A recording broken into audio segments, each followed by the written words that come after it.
Welcome to the series, What Jesus Really Said, a study of Jesus' teachings as they apply to life today, by Dr. Gerald Mann. Dr. Mann is the senior pastor at the Riverbend Church in Austin, Texas.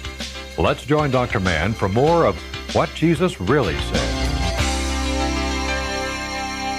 Before Israel and Africa a month ago, and before Easter last week, I was doing a series of sermons called Real or Religious. There's a difference, unfortunately, in being real and being religious these days. If you flip across the TV channels and you look at the fare that's offered, if you go to churches, if you examine what we do, quite often I'm haunted by the fact that we've come so far away from what Jesus really came to teach us. And I've been reading a lot about the churches that are growing today and the ones in the 21st century, and almost every expert is saying the churches of the future will be those who match the real news of Jesus Christ with the real needs of people. And so that's what we've been talking about. What did Jesus really teach? And what did he really have to say? And today we're going to deal with what he really had to say about forgiveness, God's and ours. And I'm going to read a story that you've all heard so many times. They've done movies about it. It's not named appropriately. It's in Luke the 15th chapter, the 11th verse. It's called the parable of the prodigal son, but it's really the parable of a father who had two sons. It starts this way. It says, the religious leaders started grumbling one day about Jesus. They said, this man welcomes outcasts, and he even eats with them. So Jesus told three stories. The third one goes like this. There was once a man who had two sons. The younger one said, Father, give me my share of the property now. So the man divided his property between his sons, and after a few days, the younger son sold everything, left home with the money, went to a far country where he wasted everything recklessly. He spent everything he had, and there was a severe famine in the land, so he had to go to work for a farmer who sent him out to his farm every day to take care of pigs. He wished he could eat what the pigs ate, but no one gave him anything. At last he came to himself, and he said, all of my father's hired workers have more than they can eat. Here I am starving. I will get up and go to my father and say, I've sinned against you and against God, and I'm not fit to be called your son. And so he got up and he started back home. He was a long way from home when his father saw him coming, and his heart was filled with pity, and he ran and kissed him and threw his arms around him. And the son said, Father, I have sinned against you and against God, and I'm not fit to be called your son. Make me a slave. But the father said, hurry, bring the best robe and put it on him, and bring a ring and put it on his finger, and then go and kill the prize calf, and let us celebrate and have a feast. And so the feasting began. Meanwhile, the older son was out in the field, and on his way back, he came close to the house, and he heard all the music and the dancing. And he called one of the servants and said, what's going on? And the servant said, your brother who has come back home, and your father has killed the prize calf because he got him back safe and sound. The older brother was so angry that he wouldn't go into the house, so his father came out and begged him to come in. But he spoke back to his father, look, all these years I've worked for you like a slave. I've never disobeyed one order. What have you given me? Not even a goat for a feast with my friends, but the son of yours who wasted everything comes back, and you killed the prize calf for him. And the father said, my son, you have always been with me, and everything I have is yours. But we had to celebrate and be happy because your brother was dead, but now he's alive. He was lost, but now he's been found. What did Jesus really teach about forgiveness? I finally got out of school at about 29, and I went to my first Sure Enough church. There were some student pastors, but this was a Sure Enough church. County seat, prosperous town. I happened to arrive there in the middle of a wet-dry election. Do you know what that is? This was Deaf Smith County, the only town in the county. They only had one town in the county. And for 70 years, they had not sold liquor in that town, and some people had brought a petition to vote for legalized sale of liquor. And I happened to get there right in the middle of that. And my first meeting with anybody in the church was the chairman of the deacons. And he was a large man. And he was a largely unhappy man all of the years that I knew him. And he would have me to know that if I came out against the sale of liquor, that the forces of Satan would be defeated, but that if I didn't come out against it, that the forces of Satan would win. The whole thing hung in the balance of whether I would get up in the pulpit and in the newspaper and on the radio against liquor. And I said, well, I would like not to come out and make my debut in Hereford, Texas on this issue. I'm new here. I don't know anybody. I'd rather talk about positive things, and he wouldn't have that, and he got very angry, and I was young in those days and had a hot temper, and I got angry, and we ended up shouting at each other. And right in the middle of it, I said, don't you know that Jesus began his public ministry by turning 180 gallons of water into 180 gallons of wine?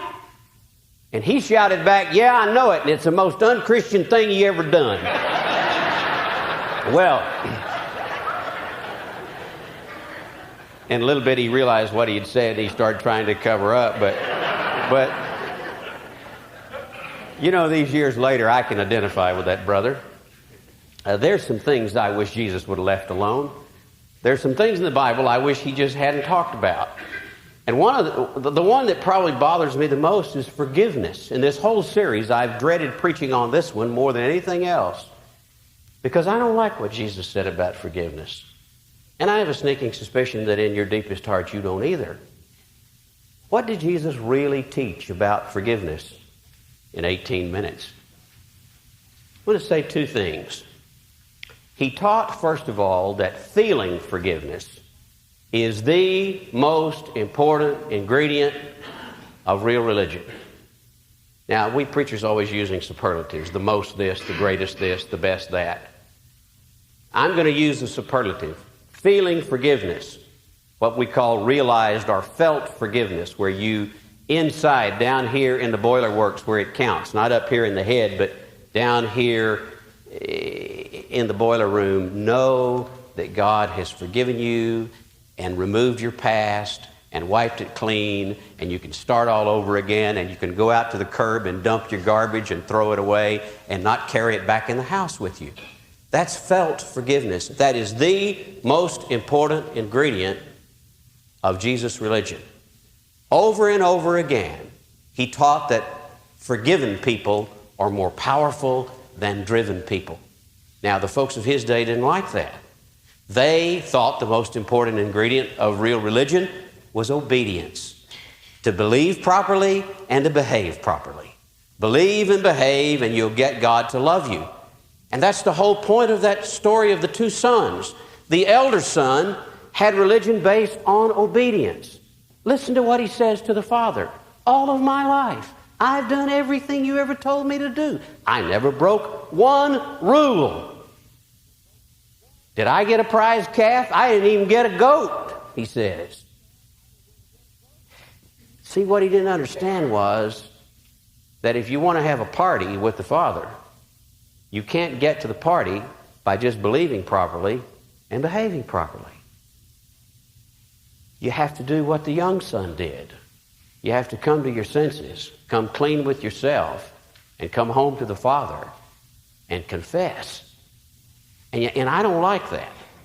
I just have to tell you, I would a whole lot rather believe and behave and have fellowship with God than have to go to him and say, look, God, I'm as bad as all those people I read about in the paper today. It's just a lot simpler for me to behave and believe properly. Our church is often criticized because we're called the Church of the Big Easy. We accept everybody. There's a preacher up the road not long ago said we go out and seine the pond and we keep the catfish and the bass and the gar and the carp and the turtles and the snakes. We just keep them all. And a reporter called me and asked me, he said, what do you think about that? And I said, I think that's the greatest compliment that has ever been paid our church. We'll just seine them all up and keep them, the crawdads and the pollywogs and everything. Because forgiveness is the power that Christ has in the world. I got a letter last week. It's somewhere here, and it's long, and I'm not going to read it all to you, but we're going to have some little dust up here. This fellow writes, and he says he's been listening to me on TV for 2 or 3 years, and he's frustrated, and he's upset and I'm of the devil, and I only preach forgiveness, and I don't preach hellfire and judgment, and I don't convict people of sin as though I could convict people of anything. Then he says, why would you even want to call yourself in your church Baptist? Perhaps at one time in your ministry you identified with Southern Baptist beliefs and history, etc., but it's obvious that by so many that you no longer have any resemblance to the people called Baptist. Perhaps you should rename your congregation, just call it Riverbend Church, or the Warm Fuzzy Fellowship, or the Church of the Modern Man, M-A-N-N, or some other appropriate name. Many others share my opinion I've expressed in this letter, but I'm not sure how many of them have the courage to confront you rather than just to discuss you behind your back. I do know that many prayers have been lifted up to God in your behalf in hopes that someday you will repent.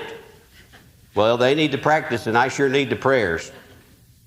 I also suspect that if you don't initiate the severing of ties with Baptists, eventually, someone will bring a motion to the annual associational meeting to disfellowship you. One final thing. Several years ago, you asked me, if you were so evil, why so many people came to your church? And I remembered later what Jesus said. He said, wherever there is a carcass, there the vultures will gather. Perhaps it is somewhat symbolic that drivers on Luke 360 can frequently observe a circle of buzzards hovering over your church.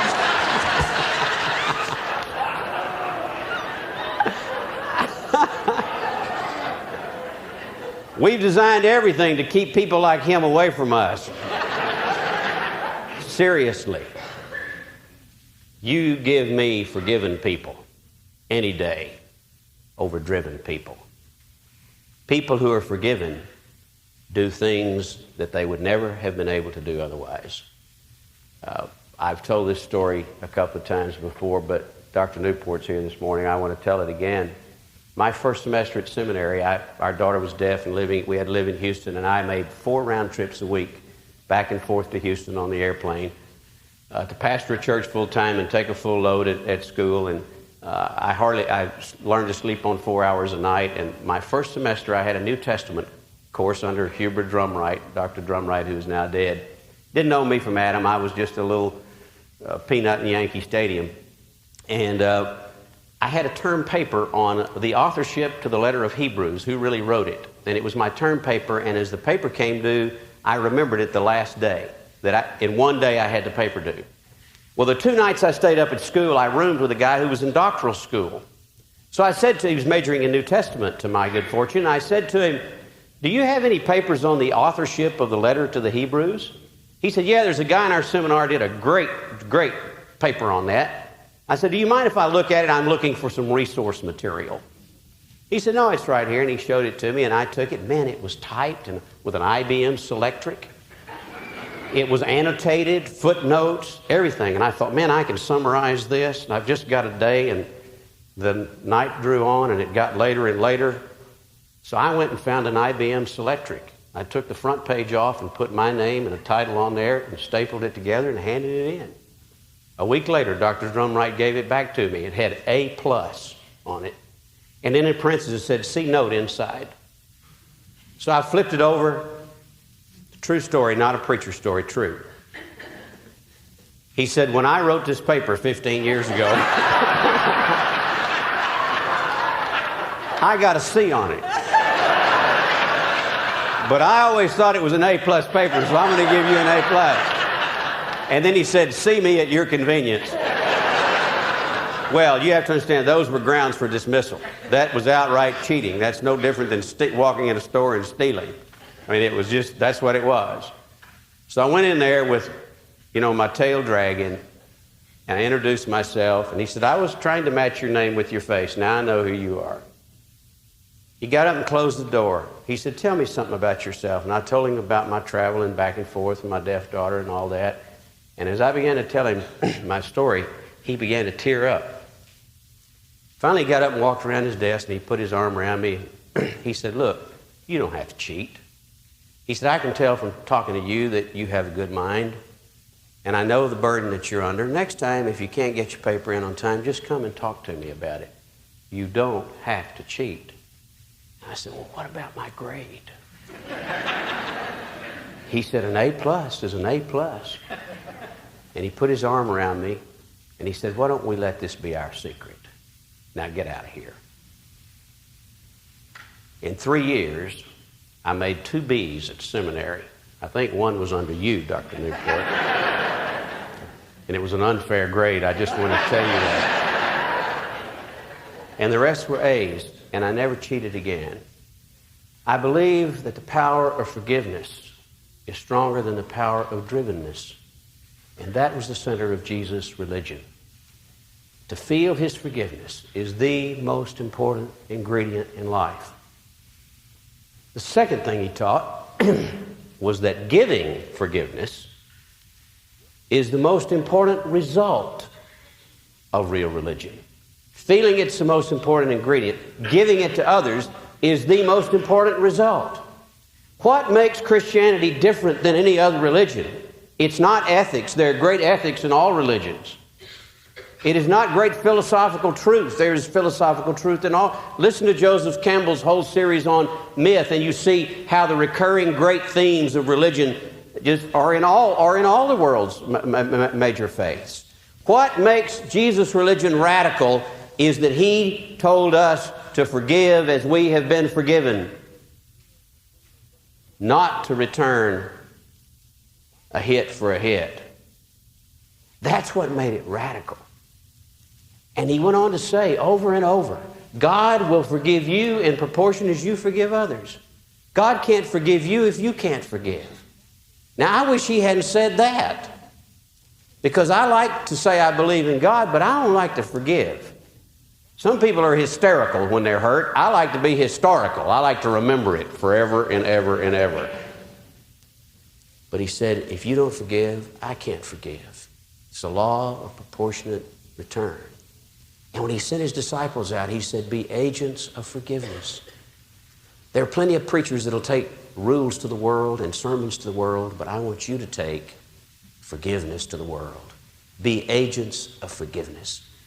When we built this great church, that was our motto. We are going to be a place where people can come and be healed and forgiven and given a new way to start their lives over. Now, I don't want to leave you there, because there's probably not a person in this room that doesn't have difficulty forgiving other people. Almost every one of us is carrying some baggage with us this morning. So let me give you some practical suggestions. How do I bring myself to forgive? Well, I can only tell you a couple of things that worked for me. First, I have to remind myself what forgiveness is. It is not forgetfulness.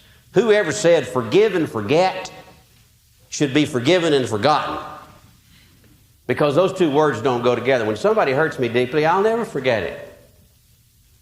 Only God can. The Bible says God remembers our sins no more. It doesn't say we don't. So you're going to hurt. And then there are 2 little things that I do. I use 2 little phrases in my mind so I can remember them. Share the fare. When somebody hurts me and I have to deal with this bloody, nasty business of forgiving them, what I have to do is share some of the pain that they're going through. Let me tell you a story. I had a lady come see me one day, and her husband had gotten involved with the secretary at the office, and he'd gotten one of these situations where he wouldn't let go of the other woman, and he didn't want to let go of his family, and he confessed all and went through all this upheaval. And finally, he did disengage from the other woman, declared his faith for his love for his family, and came back home, and for 3 years tried to atone for what he'd done. And for 3 years, she held him accountable. She reminded him every day. She could not let it go. And she said to me, I can't let it go. It just hurts too bad. And I said, let me ask you a question. You teach Sunday school at our church. I said, let me ask you something. What do you think it means where it says Jesus took our sins into his body on the cross? What do you think that means? She said, well, I don't know what you're getting at. And I said, until you can understand the pain that he's going through, think about it. How painful it must have been to lose his integrity and commit adultery and have to live with the guilt of that, and how painful it must have been to confess it, and how painful it must have been to be in love with 2 people and sever a relationship with one of them, and how painful it must be for him to get up every morning and look into the face of his children knowing what he's done And how painful it must be for you to remind him every day of what he's done. Well, she got up and walked out very angry. But she came back. And she said, you know, I'm beginning to be able to let go of this now because I realize that I abandoned him in his darkest hour.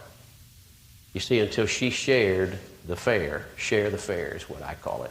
So she began to accept his pain. She could not begin to forgive. The other thing, the other phrase, I always review my view. What that means is I try to say, who are you and where are you standing in this thing? What's your perspective? Illustration. You remember when Joseph is now second only to Pharaoh in Genesis 50 and the brothers who sold him into slavery come back. Jacob's dead and they say now he's going to get vengeance on us. And they beg him for forgiveness and he begins to weep. You remember what his first words were? He said, I am not God. Who am I to play God? You see, he reviewed his view. He realized he wasn't up here, he was down here. And it says that he wept and he put his arms around them and he loved them. Now all that sounds high and mighty, doesn't it? Because you have been hurt deeply by people throughout your life. Where do you start? You don't walk out of here and go find the person you have a grudge against and start trying to mend it. You have to start in here, where the prodigal son started. He started by coming clean with himself, by coming home to the Father, and by confessing. Whatever it is you're carrying, there is a power for you that you never had before until you felt the forgiveness of the Father. So don't go out here and start trying to mend fences with other people until you've mended your fences with God. Come home to the Father. The elder son never got to go to the party because the price of admission was forgiving his brother, and he couldn't pay that. My highest wish for you is for you to come home to the Father and know his forgiveness. That's the greatest power on earth. This concludes the series, What Jesus Really Said.